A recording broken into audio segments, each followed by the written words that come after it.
Howdy folks, this is Chad Condon from PrepBefore.com, a way to survive. Thank you for coming back, subscribing.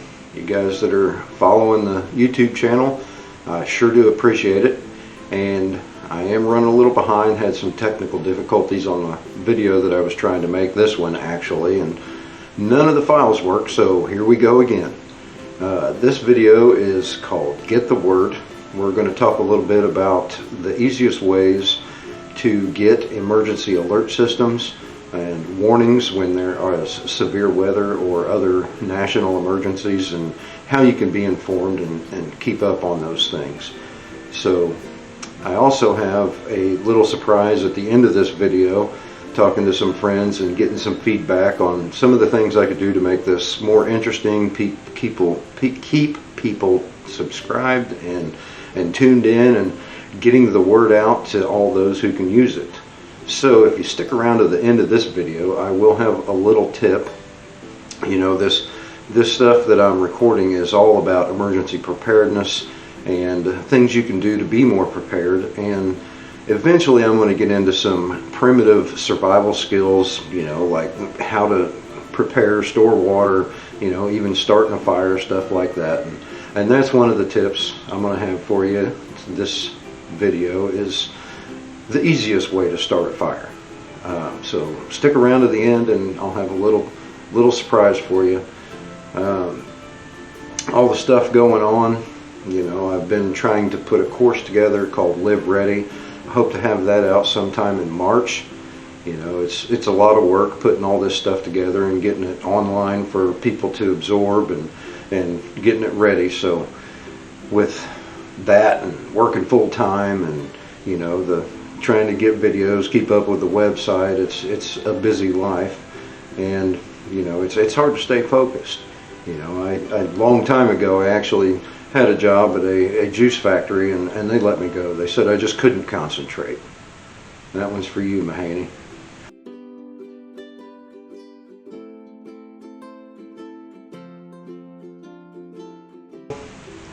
Without further ado, I'm going to get into this, get into some of these emergency alert systems, and basically the three easiest things you can do to get the word.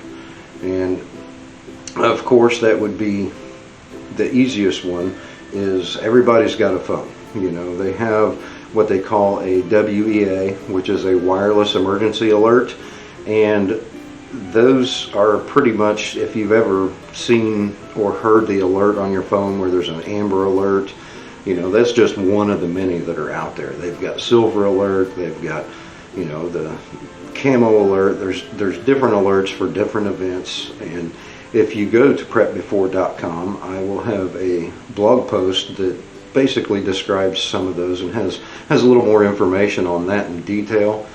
But for the purpose of this video, it is mostly for severe weather or national emergencies. Not that those aren't an emergency, but you know, they all grow together on a wireless emergency alert, which is a WEA.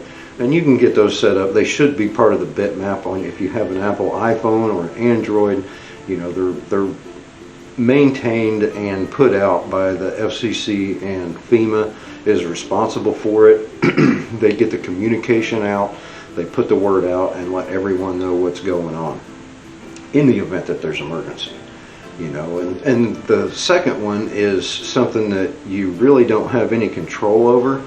It's been put in place for many years. I mean, they started doing this back in the 50s and 60s when they were actually starting to broadcast nationally, you know, even over the radio. But whether it's TV, radio, satellite, any broadcast that you're watching, they have the ability to interrupt that broadcast. And it was actually put in place for national emergencies. This system, which is called EAS, an emergency alert system, that is the one that was put in place if there is an attack on the nation or a tragic event that could affect most of the nation.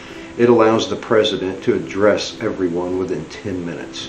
They interrupt TV and radio broadcast, and you've probably heard the test before. They maintain it, they keep it going. You know, the FCC, the FEMA is responsible for putting these up and getting everything going. But you've probably heard that annoying noise, that and then they have in a broadcast, you know, a short message that this is a test from the National Emergency System. You know, they do all that stuff to make sure that the process is in place and still working. But if you hear that and there is actually an announcement, it is probably a severe emergency. They do broadcast regionally. I mean, it's a national broadcast, but they can cover emergency weather like tornadoes and things like that, so you can get announcements in your local area. And to follow up, if you're looking for more regional information and something that you have a little better control over, you can listen to it whenever you want, 24/7. They broadcast all the time, and I've talked about it before, is an NOAA radio. The NOAA radio is NWR, the National Weather Radio Service. You know, it's basically broadcast 24/7 all the time, general news, events, things that are going on in your region. They broadcast all over the country from different locations. That way you get more local news and what you have going on in your area. But that's basically sums it up. The three easiest ways: the wireless alert system, the emergency alert system, and then the National Weather Radio. If you would like to get more information, I have links to the NOAA where you can get one of those. I like the type that are made for survival. You know, they're typically battery powered. Some of them are crank up, wind up. You can charge your phone on them. Some of them actually have a solar panel on it where they can be recharged by the sun. They're handy little tools to have, and you can just have that radio playing whenever you want in the background, if you're working in the garage, whatever.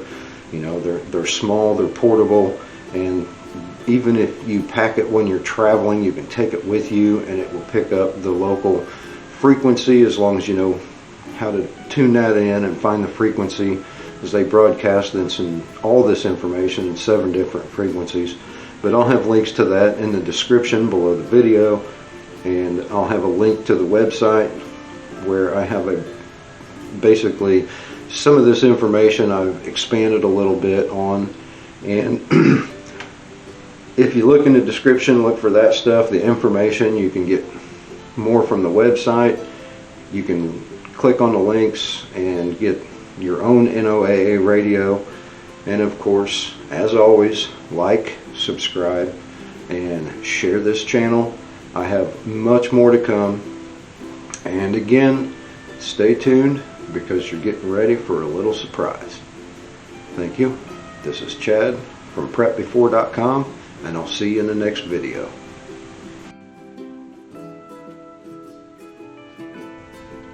Alright guys, as promised, I was talking to a friend of mine, Seth Whitaker, said I need to do a few things to make these videos a little more interesting. So I'm going to share a tip on the easiest way to start a fire. So here you go.